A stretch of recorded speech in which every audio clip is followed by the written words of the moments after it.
जी बिस्मिल्लाहिर्रहमानिर्रहीम। अस्सलाम वालेकुम व्यूअर्स, कैसे हैं आप सब? उम्मीद करता हूँ सब ठीक ठाक होंगे। जी आज हमारा स्टील और फार्म वर्क का काम कंप्लीट हो गया है। ये जो बीम्स का हमने फार्म वर्क और स्टील बांधा है ये पीजीएल और रोड लेवल के बराबर है। और पहले हमने इससे पहले वाली वीडियो में हमने राफ्ट टू रोड लेवल और पीजीएल लेवल वहाँ तक हमने 16 कॉलमों की पोरिंग की थी। ठीक है, जिसमें हमारे जो है हर कॉलम के 8 नंबर का स्टील 12 बारें वो हमने राफ्ट से ऊपर डबल निकाले थे उनके।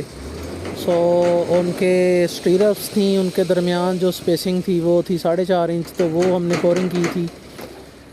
उसके बाद हमने ऊपर जो रोड लेवल पे हमने बीम्स की करनी है पोरिंग। इसके लिए हमारा स्टील और फार्म वर्क का काम कंप्लीट है।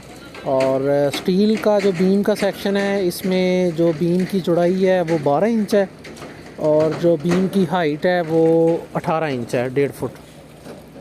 तो बीम के नीचे जो रीइंफोर्समेंट यूज़ हो रही है ग्रेड 60 की वो हम कर रहे हैं नंबर 8 की 3 बारें यूज़ की हैं हमने इक्वल स्पेसिंग पे।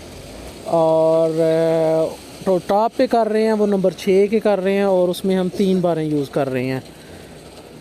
दो कॉलमों के दरमियान जो हमारा फासला है वो है सेंटर टू सेंटर 12.5 फुट। तो 12.5 फुट का डिवाइडेड बाय 3, तो टोटल जो हमारा स्पैन है उसको L/3 पे डिवाइड करके जो है हमारी स्टीरप्स हैं L/3 पे बोथ एंड पे वो उसकी स्पेसिंग 4.5 इंच है। और उन स्टीरप्स का जो डाया है वो 3 सूत्र नंबर 3 है वो यूज़ किया है बोथ साइड से। और जो जगह L/3 कवर करने के बाद अंदर जो बचती है उसमें हमारी स्पेसिंग है 8 इंच है। Number 3 bar stirrups centre to centre वो हमने यूज़ की हैं। तो बाकी ये डावल जो ऊपर आपको नज़र आ रहे हैं ये वाले, ये राफ्ट से ही निकलते ऊपर आ रहे हैं। इसके ऊपर हमने जो अभी, क्योंकि इसके जो बाद वाला जो हमारा स्टेप है उसमें करनी है हमने कॉलम्स की कंक्रीट, तो ये उसके लिए डावल निकले हुए हैं बाहर इनके साथ ओवरलैप करके।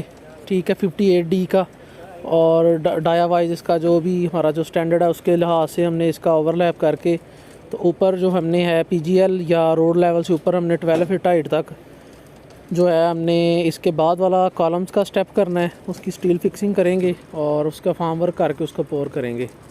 ठीक है जी। कंक्रीट में 2-3 इश्यूज़ हैं वो आपके साथ शेयर करने थे। ये अभी हम इसकी कंक्रीटिंग भी स्टार्ट करने लगे हैं। ये मैन पावर वगैरह सारा उन्होंने ऊपर व्हील बारो यूज़ करने के लिए एक टेम्परेरी प्लेटफार्म बनाया है ताकि जो है वो हाथ वाली रेडी उसको आसानी के साथ फार्म वर्क के ऊपर हम मूव करके अपनी पोरिंग कर सकें।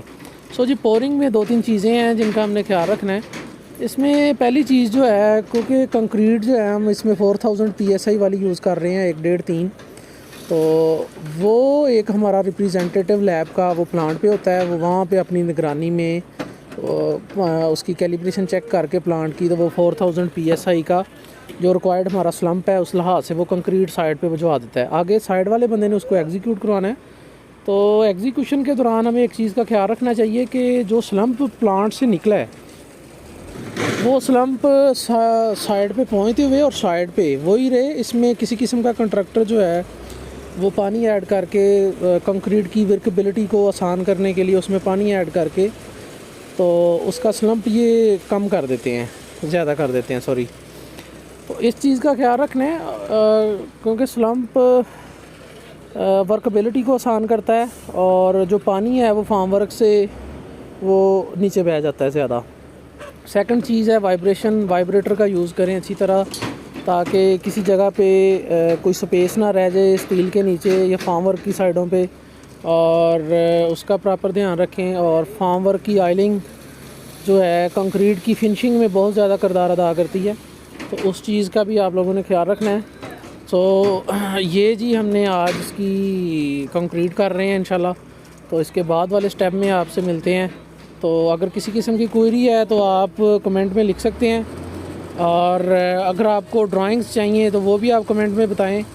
तो इंशाल्लाह आपको अगली वीडियो के साथ मिलते हैं, तो तब तक के लिए दीजिए इजाज़त। आपका बहुत शुक्रिया। अस्सलाम वालेकुम।